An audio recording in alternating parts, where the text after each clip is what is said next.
El Laserdisc fue el primer formato de video en discos ópticos, como los CD o DVD, pero que salieron 20 años antes que los DVD y tenían casi sus mismas funciones. Sí, en 1978. Estuvo muy adelantado a su época, pero por unos pocos años de retraso terminó perdiendo rotundamente contra el VHS y el Betamax.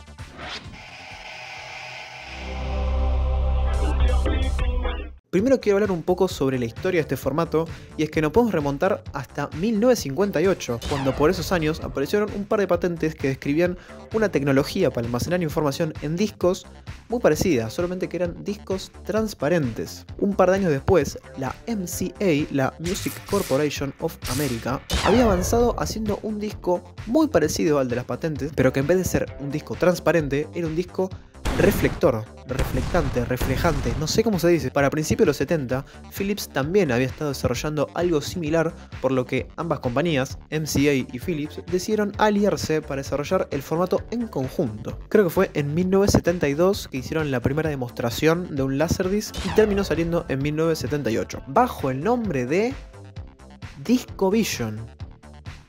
¿Cómo que DiscoVision? ¿No era Laserdisc? Bueno, convengamos que no se pusieron muy de acuerdo con el nombre a lo largo del tiempo. Sí, en un principio era DiscoVision, y ese fue el nombre que tuvieron los discos hasta que a mediados de los 80 el equipo entre MCA y Philips se rompió y le vendieron los derechos del formato a una compañía japonesa llamada Pioneer. Esta empresa japonesa le cambió el nombre a los discos a Laservision.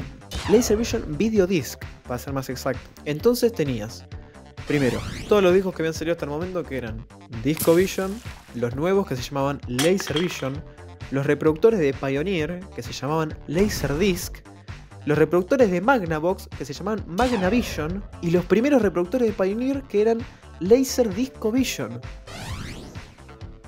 Después, bueno, el nombre de Laserdisc fue el que más quedó porque es el más lógico, y empezaron a aparecer discos con el logo de Laservision, pero que en vez de Laservision decían Laserdisc, para simplificar las cosas, porque si no, viste, era un quilombo. Pero ¿cómo funcionaba un Laserdisc?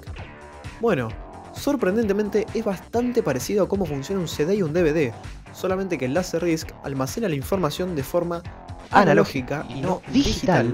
Pero la forma en la que está almacenada sigue siendo muy parecida. Los CDs funcionan con toda una serie de agujeritos muy chiquititos almacenados en la superficie del disco, que cuando el láser les pega hacen que la luz rebote y llegue a un sensor de luz, que si le llega luz va a decir acá hay un 1, y si no le llega luz va a decir acá hay un 0. La luz le llega cuando la luz rebota en los agujeros, y cuando rebota en la superficie donde no hay agujeros, no le llega al sensor y dice acá hay un 0. Entonces, acá hay un 0, acá hay un 1, acá hay un 0, acá hay un 1, imagen de Freddie Mercury. Eso es la codificación digital. Toda la información está representada en ceros y unos. Esos ceros y unos son agujeritos a lo largo del disco. Sencillo. Pero en cambio, el Laserdisc también funciona con agujeritos. ¿Pero cuál es la diferencia? Que estos agujeros son todos distintos. En un CD son todos iguales. Los agujeros del Laserdisc pueden ser más anchos, más angostos, más largos, más cortos, más altos, más bajos. Cuando el láser pasa por encima del disco, la luz también rebota en la superficie, que puede tener o no tener agujeros, y llega en todo momento a un sensor de luz. Este sensor va a recibir la luz en diferentes intensidades dependiendo de las variaciones en la superficie del disco. Y cuando el sensor recibe luz en diferente intensidad, genera diferentes pulsos eléctricos. Estos pulsos eléctricos se representan en forma de señal de video analógica y de audio. Si lo piensan un poco, es parecido a un vinilo, es una mezcla entre un vinilo y un CD, porque el vinilo también interpreta pulsos eléctricos a base de los surcos. Pero bueno, el punto es que funcionaba muy parecido a un CD, solo que un par de años antes que saliera y 20 años antes que un DVD. Y de hecho, daba una calidad de imagen muy buena. Era bastante mejor que la de un VHS, aunque esto podía variar dependiendo de la película. Había películas que estaban pasadas de rollo de película al disco de una forma pobre, y esto podía hacer que se viera o igual que un VHS, o un poco mejor, o mucho mejor, casi con calidad de un DVD, lo cual es una locura. Pero bueno, hablemos un poco sobre las características que tenían este formato, que lo hacía tan wow. Primero que nada, eran como DVDs, pero muy grandes. Se podían leer de cada lado, algo de lo que ya voy a explicar un poco después, o mejor lo puedo explicar ahora. Había dos tipos de discos, los CAV, que eran Constant Angular Velocity o los CLV, Constant Linear Velocity. ¿Cuál era la diferencia entre estos dos discos? Los CAV, para ser reproducidos, tienen que girar a una velocidad constante de 1800 revoluciones por minuto. En cambio, los CLV iban aumentando la velocidad de giro del disco a medida que el disco se iba leyendo.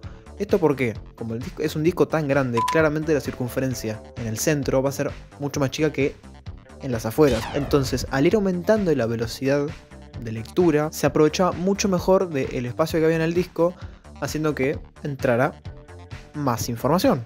Entonces, los CLV tenían 60 minutos por lado y los CAV 30. Eso era. Pero quiero decir las cosas que tenían, porque en serio son muchas. Tenían muchas cosas estos discos. Al igual que un DVD, tenían lectura aleatoria, o sea, podías leer cualquier parte del disco en cualquier momento sin tener que avanzar linealmente hasta el disco, sino que el láser hacía y empezaba a leer esa parte del disco. Selector de capítulos, cámara lenta, cámara rápida, audio analógico, audio digital, audio 5.1 surround, pausa en un frame perfecto, no como el VHS que pausaba si era un desastre, y la posibilidad de meter una infinidad de material extra. Había una película que creo que era Pocahontas que tiene 48 capítulos solo en material extra. Un poco, yo diría, excesivo. Ahora, lo que sí, no me pregunten cómo pija hacían para meter todo eso en una sola línea de puntos y espacios. No tengo idea cómo hacían. Una sola línea de puntos te decía el video, el audio digital, 5.1, cosas extra, las otras de audio, información.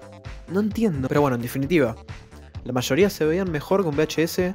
Tenían un montón de cosas más que los VHS. En los VHS no tenías ninguna forma de seleccionar ningún tipo de capítulo. Si querías avanzar, tenías que avanzar de forma lineal. O sea, apretar el botón de adelantar en la cinta y esperar a que gire hasta que llegue a la parte que vos querés. Lógicamente no tenías ningún tipo de contenido extra. Y encima la cinta era un poco más susceptible, creo yo, al daño, porque se te podía estirar las cintas, te la podía comer la casetera. Era un poco más delicada, aunque el disco también tenía su cosa, porque era un poco más susceptible a rayones. Y al mismo tiempo era un poco más tosco, porque venían en esas fundas cuadradas, tenían tamaño de un vinilo, un Laserdisc, por lo que era un poco más incómodo. El cassette era así.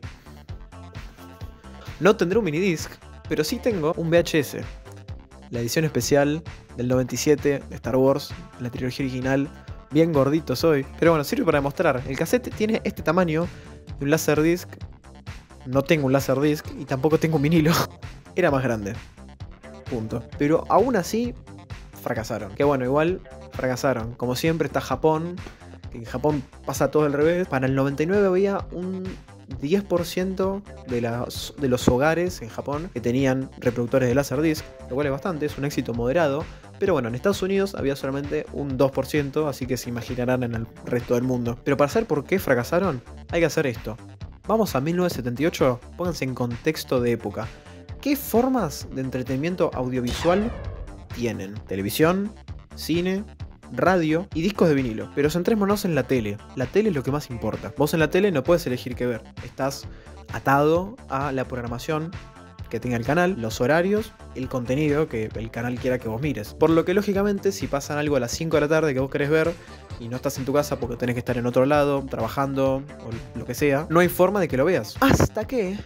¿Qué hice con la mano? En el 75 apareció Betamax y el VHS, que venían a solucionar justamente este problema. El chiste de estas cintas, como dije creo en algún momento antes, en un principio no era ver películas, sino grabar la tele. Vos podías programar las caseteras para que empiecen a grabar a un determinado horario y así vos te ibas a tu casa, te olvidabas y la casetera te grababa Kick Buttowski mientras vos no estabas.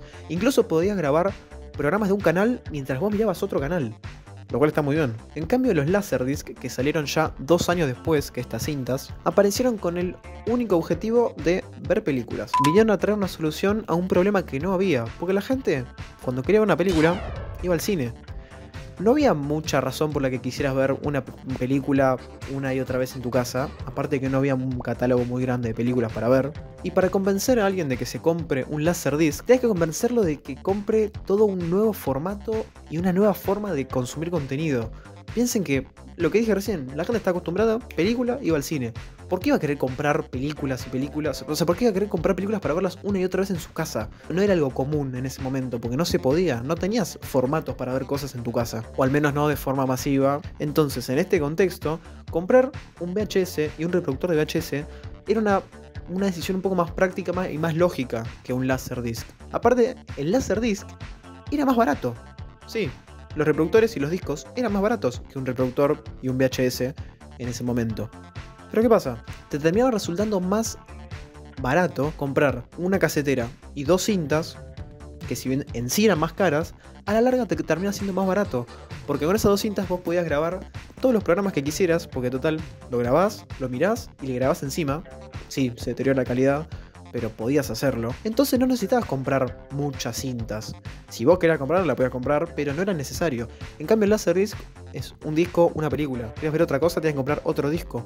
Por lo que a la larga te termina siendo más caro. Les tiro como un dato de color que la primera película que salió en Laserdisc fue Tiburón o Jaws. Fue medio como el tercero en discordia entre la batalla entre los Betamax y los VHS.